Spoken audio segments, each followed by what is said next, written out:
Hey, it's Jeff. Welcome back to another video. If you follow my channel for any length of time, you know that I've been placing a lot of my plants on wood planks and even trialing this burlap pole. I'm not opposed to trying like a moss pole or anything like that, but I find these are just a lot more manageable, I guess, or less messy. There's not much maintenance to that. So I've been trying the planks and the burlap. I will be doing a moss pole in the future here, but in doing this type of project to achieve those larger, more mature leaves, I sometimes get the question of what happens when the plant kind of outgrows the plank or the moss pole or the burlap pole. So in this video, I'm going to show you how to deal with your plant once it outgrows its support system. There's a couple different options you can do once it reaches the top. If you have the ability to extend whatever support system it is you're using, then you can go ahead and do that. That's the nice thing about those moss poles, specifically the ones with the, it's like a little plastic casing. It's kind of like a rounded back with a flat front. You put the moss in there. I think those you can attach onto each other, so you can extend the moss pole however high your area can accommodate. So yeah, that's one option. The option I'm going to do for this one is I'm going to propagate it, prop and chop, propagate it and chop it, or chop and propagate, chop and prop, I don't know. But the method that I chose to do with this is air layering. So you can just chop off the plant, put it in a container of soil, and then you can add it to a moss pole or a plank later on. But I chose the air layering method, and the concept with that is you place a container of soil or moss or whatever it is you like to root your plants in, and I'm already establishing a root system while the plant is still attached to the mother plant, essentially. So this is the top section, and the reason why I chose this, it really hasn't reached the top yet. It has larger leaves. This stem has definitely outgrown the burlap pole here. It's out of frame actually, but the leaves are much smaller and more immature, I guess. The stem on this one here is really thick as well, so that's why I'm choosing to propagate this cutting as opposed to the one that's kind of outgrown. So I'm going to run through the whole process with, I guess, taking this plant off and repotting it, and what I'm going to do with the rest of the plant here. Okay, the first thing I'm going to do is remove the air layered propagation from the stem here. That way I can separate it from the main plant. I have not opened this up since placing the little soil around the main stem here. It's got tons of aerial roots at the back here, so yeah, that's telling me it's definitely searching or looking for something to grab onto. So I'm going to put it back on this burlap pole, I think. Yeah, I'm just going to take off the plastic here, the little saran wrap. Place this in the little tray. Just going to take my pruning shears and cut it just below the container. So it comes out looking like this. There's actually a big aerial root at the bottom here as well. So this will be the top cutting that I'll be adding into its own new pot so that it can continue to grow up a plank or pole or whatever it is that you're using. Again, with the concept being each new leaf will get larger than the last. And now that it has its own root system, I don't have to worry about stunting any new growth while it achieves or develops those new roots. So let's open this up. And I'm just peeling away. I just used a little plastic orchid pot. I cut a hole right in the center here to accommodate the stem, and I made a little cut on the side of the pot so that I could wrap it around the stem. And now I'm just going to pull it out of the pot, and you can see it has some really nice looking roots. Here's one long root, and here's a cluster of roots. So this can be just placed right in a new pot of soil and add it to a plank so that you can get those large massive leaves. These are gorgeous. I forgot to mention that this cutting has been rooting in the little soil pod here for probably about 3 weeks to maybe a month. And sometimes it can be a little bit difficult to know when to, I guess, make the cutting or take the cutting. Basically what you should look for is any roots poking out through the side of the container. If you can see roots along the side growing. You just want to make sure it doesn't get root bound. But if you're seeing roots poking through the side, even through the bottom, then it's probably okay to take the cutting and yeah, pot it up in its own new pot.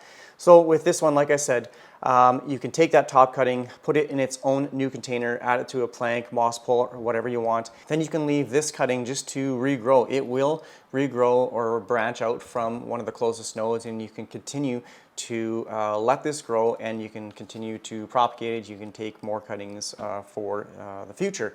But I have limited space and I have tons of propagations. What I'm going to do with this one, I think, is I'm actually going to chop this up because I love this. I think this is the golden Hawaiian pothos. You can tell a little bit, it has a little bit more yellow variegation or more prominent yellow variegation. So I'm going to take some cuttings off of this, maybe make an entirely new pot. So I'm going to reuse this pole and this pot for this cutting.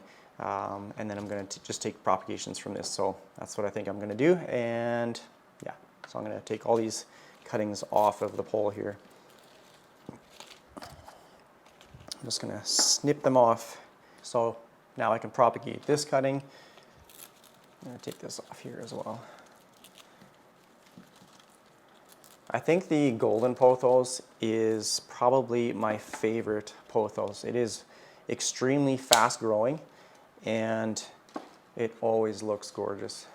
Okay, I'm going to take this one down there as well. So I got 3 fairly large stem cuttings. You can cut those nodes up into individual node or leaf cuttings, and you can make an entirely new full pot of pothos. I have many videos of how to propagate pothos to make like bushy full pots.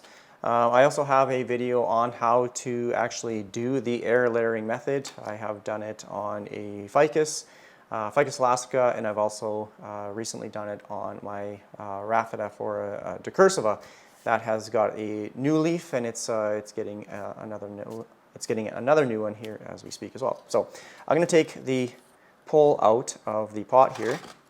Now I do get some questions or some comments about people being concerned of me putting my planks and poles directly in the soil and watering it, and I guess the concern is the wood rotting.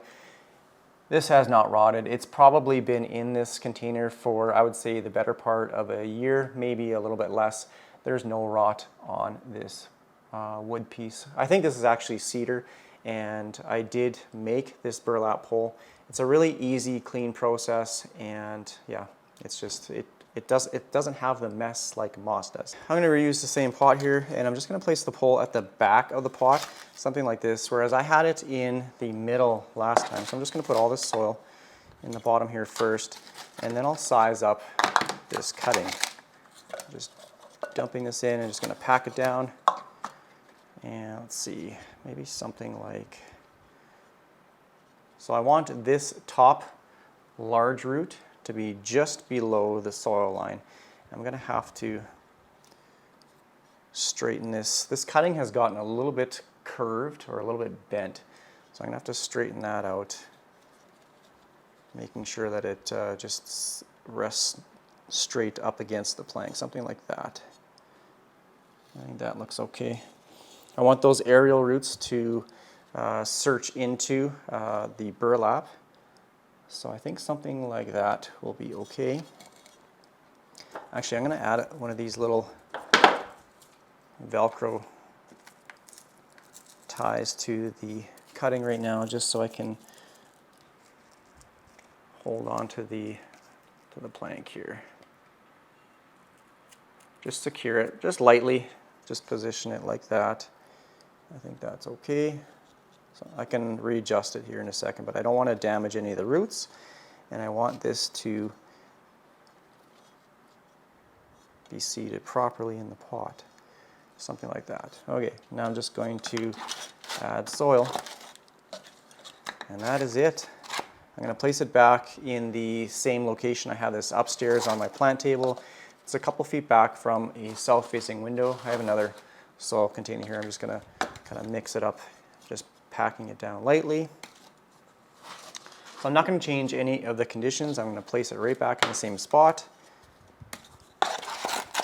And let it grow, and each new leaf should be larger than the last. When this one eventually outgrows this burlap pole, then I'll just do the same thing. I'm just going to air layer the top portion, again making that cut and then placing it in an entirely different pot. Like I said, I didn't want to have two separate pots of these golden pothos, because I have many other pothos plants, so I'm going to propagate those other stems and maybe down the road sell them or give them away or something like that. So I don't need 2 containers of pothos plants on planks like this, because I have like many downstairs here. This one is just for upstairs. So on my plant table, I soaked this burlap pole this morning. I took it outside and I just sprayed it off with the hose, so the soil is wet here as well. I am using a combination of new soil and old soil. So the new stuff is a bit dry, but that's okay. I'm not going to water it anymore. There should be enough moisture in the old soil for the plant to utilize, and even the burlap pole itself, as those aerial roots search out for moisture. Okay, so this is potted up. I'm pretty happy with how it looks.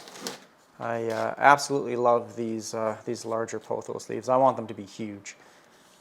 Okay, so I'm going to set this aside, and then I'm going to cut up those stems into single leaf cuttings. I'm going to put them in water here, and I can make an entirely new pot of golden Hawaiian pothos, like I said, to probably give away or sell.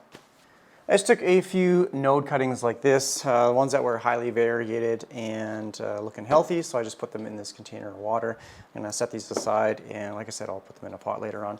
Here is the finished product. I think it looks absolutely fantastic. I'm going to have to straighten this stem out a little bit as it continues to grow. I'll just manipulate it with those plant ties, and I'll secure it. It's got a little deformed stem. It's kind of a little bit of an S curve or S-shape curve to it. So otherwise, I think it looks absolutely fantastic. So this is how I'm going to achieve those larger massive leaves as it outgrows my moss pole. I'm going to be doing the air layering method. So that's what I'll do. Once this one outgrows the pole again, I'm going to air layer it, take that cutting, put it in a separate pot, and just continue the process of getting those larger, more mature leaves.